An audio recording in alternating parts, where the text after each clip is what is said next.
It is June the 22nd, 2011, and council is just adjourned. And I want to pay my respects to former councillor Larry Taylor. I only had the privilege of meeting him once, but I can tell you, he's finest kind. And I want to read from Tom Urbaniak's book, Her Worship Hazel McCallion and the Development of Mississauga. He talks about Larry Taylor on page 115, and I want to read it now. Hazel McCallion emerged from that 1982 election with an extremely strong hand. The old establishment had opposed her. Her old enemies had resurfaced to oppose her. One candidate for Ward 2 council seat expressed alarm at her drapeau-like council, a reference to the domineering Montreal mayor, but that candidate's vote had been marginal. The only regular publishing local paper had opposed her. A judge had admonished her, and still she cruised to victory. If everyone were against her, it was, to paraphrase John Diefenbaker, everyone except the people.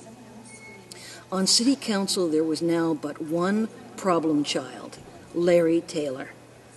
While the conflict of interest proceedings had been going on, he had been allowed to snipe from the sidelines. He had even been calling up citizens in all parts of the city to try to set up a Mississauga-wide federation of ratepayers organizations. Now, with McCallion presuming herself to be vindicated, he could be taught a lesson. Returning in February 1983 from a stint out of the country, he headed for what he thought would be a regular city council meeting.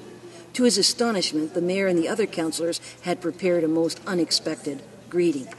Taylor had helped to start a non-profit newspaper in his ward, a laudable objective in a media-barren environment. He and the volunteers arranged to print it on a city press in exchange for free advertising for the municipality. This now was portrayed as a major scandal. It was theft of city resources. Other groups wanting city support had to apply to council for funding.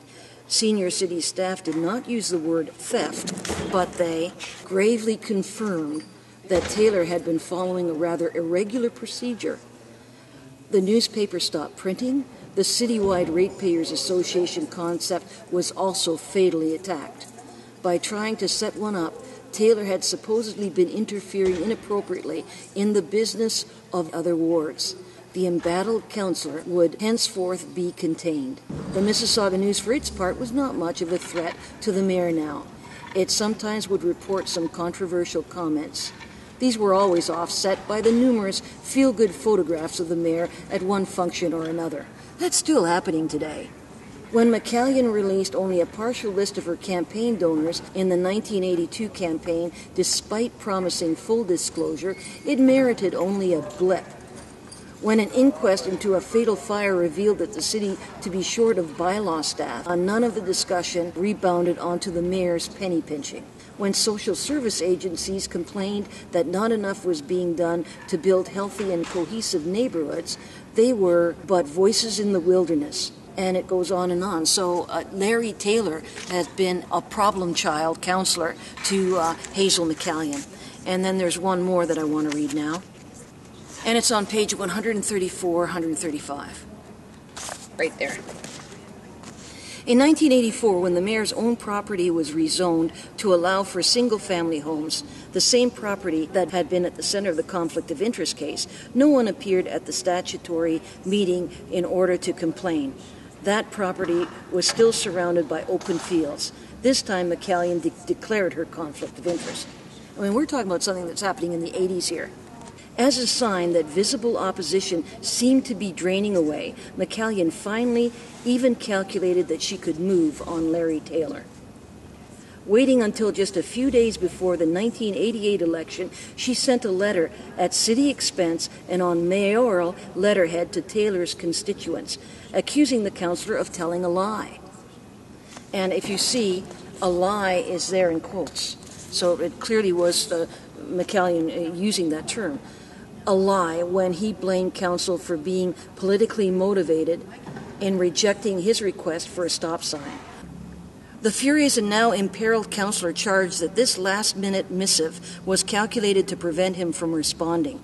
that it was an inappropriate use of public money and that McCallion had prevailed upon Mississauga News publisher Ron Lennox to endorse challenger Frank Dale. Lennox denied being pressured by the mayor. Now, there's one thing that is very clear, and that is that the degree to which Ron Lennox, former publisher of the Mississauga News, is an extremely close friend and supporter of McCallion.